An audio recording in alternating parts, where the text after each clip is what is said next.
very long time to see some level of growth or improvement. Here we almost do it in real time. We keep capturing insights. When something is picked up, we immediately install it in the next cycle. So today you have completed a particular cycle. Most of you have done a cycle for your AFM. So you might have reached anywhere between 40 to 60 or slightly here and there. So some cycle has happened. So before we get into the next cycle, and also before we head into the next month, this is to remind you why you are all here and why we exist and what we are supposed to do forward, moving ahead. So basically, it all starts with some level of trust. You might have watched a video like this, probably with the ones who are shooting this video, with one among Manju, Radha, Dikshita. And then we are here, now we are in this type of a video, which actually means you trusted something, you saw something, you trusted the people, you trusted the process, you trusted the place. So this all starts with the trust. And once you trust, probably you guys would have reached out to your parents or the other way around. And usually we decide to have a particular transaction to make sure the process is installed and implemented in you. And once the trust and transaction happens, the most important thing you give us is time. You give us time. So the game is all about converting the time in terms of minutes into marks. You give us X amount of minutes, we have to convert minutes into marks. In order to do this, we have a triangle. One is the place where you are sitting right now. When you say place, it has two dimensions. One is the mind space and the physical place. And both of them influence each other. If you are not in the right mind space, wherever you are in the planet, you can't be happy, it will just be miserable. And even if you have the right mind space, the physical place is very cluttered, it's very clumsy. If it's something else is happening there, then it doesn't make sense. It should be a combination of mind space and physical space. Internal environment, external environment. You constantly keep working on it. This is the good place. Next is the people. When I say people, starting from you, your study buddy, your subject expert, exam expert, mentor, the whole team HLS. So everyone who are involved are working on a single objective. How do you clear your exams in the upcoming attempt? This is exactly how all the people are connected together with a single objective. Great achievements on the planet are achieved when people work on the single objective with a ruthless level of focus. So that's exactly what we trigger here. So these two are sorted. Next comes the concept of process. The process which we are sharing with you is a culmination of 30,000 plus hours. We invested 30,000 plus hours in the last 5-6 years. Churned it. I'll tell you why we are very proud of this. It's been 5 years since we have been actively sharing videos on YouTube. And I don't think we have reached even 5,000 subscribers. Now, this explains how much less focused we are on views and subscribers. It's a crime. On YouTube, 5,000 subscribers is a crime thing. If somebody puts in 5 years, most of them would be in the range of 1 million or 2 million people. Most of it. Because it is very generic and useful content for a lot of people. I don't think there is not even one single video which we made for YouTube per se. We make it for you. Even this, it's because we don't want to waste time explaining people in terms of the process. Now, the focus should be on you. Parallel, since it's a capturing device. That's how we are focused. Now, since you're doing the right thing, the answer thing automatically happens. Now, we have people from almost 10 different states because of the one central reason where you're not focusing on the non-core aspect. Now, the reason why I'm telling you this, you also focus on what has to be done without worrying about the rest of the things. So, if you focus on what you have to do today, tomorrow, day after, automatically all the results in terms of probably settling down in a particular company or in a city, getting married, building a career of your own, anything which you want, everything is right here in your hands. So this is the process in which you'll go a particular outcome.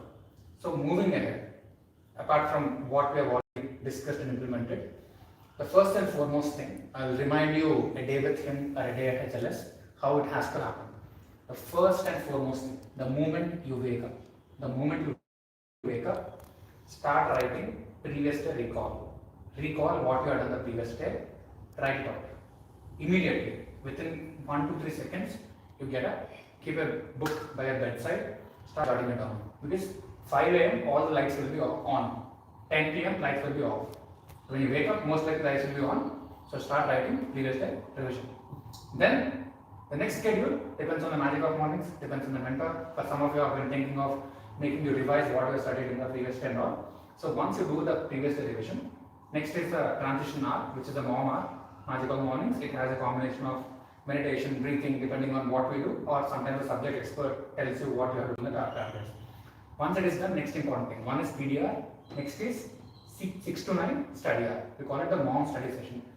Don't miss even a single minute in the study hour. Don't waste it for doing anything, including your baking, even if you want to do it before or after, but not during this time. 6 to 9, if you use this time properly, you will be able to achieve 40% of your targets. 40% of the day's target should be done before 9 a.m. If you do these two things right, your day is automatically good. You just have to get these two things absolutely right. Previous recall and 6 to 9 a.m. MOM session. That's it. Once it is done, as you proceed towards lunch, try to complete 70% of the targets before lunch. Because post lunch, you see the tip. It goes like this, and there's a tip. So ideally, what we focus here on is called study window, non-study window. 5 a.m. to 5 p.m. you should be able to complete most of the study. After 5, physical activity and rest of the things, writing an exam or revising. So before lunch is where you have to complete the majority of the syllabus. Now post lunch 2 to 5 p.m. session, it's largely for you to maintain that intensity during the examination time. You have to fight your lack of energy. Immediately after lunch, you might want to take a nap. All of things will be there. 2 p.m. to 5 p.m. So 5 to 6 physical fitness play. 6 to 9, it's more about finishing the gaps or testing your knowledge, writing an exam. So most of the work should be done between 5 a.m. to 5 p.m. The balance is all about bridging the gaps and rest of the things. Okay, this is how the day should work. The day ends with a session, of course, and also your day end revision. Every day should end. Whatever you studied until that point of time, you should be able to write everything or recall everything in 10 to 15 minutes.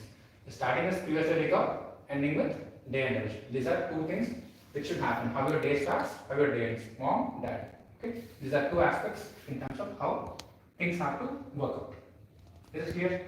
So this is about the logical part of things, and for this you'll have one chartered accountant working with you to individually improve on your subject. For example, inter and final, there are 3 papers.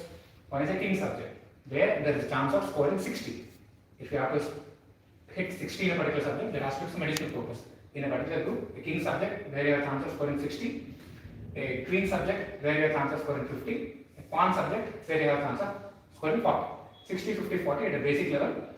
Some level of moderation automatically happen. You don't get the exact same marks, but in your mind, all 3 papers should be divided into king, queen, and pawn. This is about the segregation. So this is the logical aspect of it, and you keep working on it. Now, apart from this, now as much as logical we are, we always believe there is something or someone higher. There is something or someone higher where it's very hard for us to tackle the stress, or where it becomes very hard for us to tackle the pressure, load and everything. We outsource this stress to someone else. There is a spiritual connotation to it, there is a religious connotation to that. We have multiple ways of looking at this particular aspect. But in general, it's always better to outsource a few things which are not totally in our control. So that way, we have a temple nearby or any other place of your worship which you prefer, anything, meditation space. You can also look at ecosystem like Isha, Art of Living, and everything is in and around vicinity of high-tech city. You can look at all of that. And in general, spend at least 20-30 minutes every day in connecting to that particular ecosystem. Whether it's God, religion, or some guru, or simply meditation, or just sitting idly in a park, or walking, whatever it is, outsource that part where you cannot prospect yourself. Okay, so this is exactly how we are going to work on this, and I guess it's from the previous time. So I got fresh bands for you. Now these are called talismans. We got it from a local deity who is very popular. Whenever I wanted some additional energy, I kind of grab it. You just go there, you surrender yourself, you'll get abundance of energy. So this is something which will give the needed support from other ecosystem to you guys also. And sometimes when you think things are not going, you just have to have a look at this and you sort it. So that's the whole part. It's like a Spider-Man's web. So that's how it is. I believe, that the cycle would have given you reasonable insights on how to proceed forward. As long as you keep knowing the truth, whether something happens or not, it's a different system.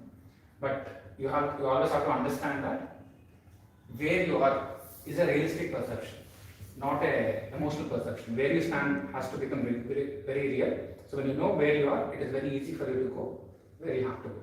Okay, so this is how I wanted to conclude this, and from here onwards, we want to add one step at each cycle. Like most likely we'll be having an outing in the upcoming week, during the upcoming cycle.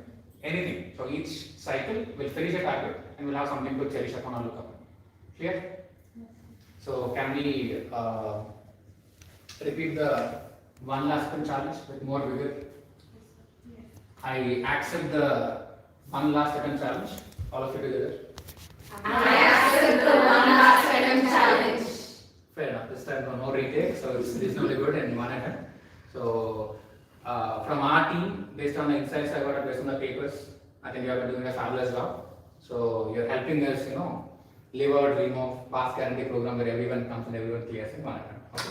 Thank you guys. So this is exactly what I wanted to discuss with all of you together. And thank you for recording this. Thank you very much.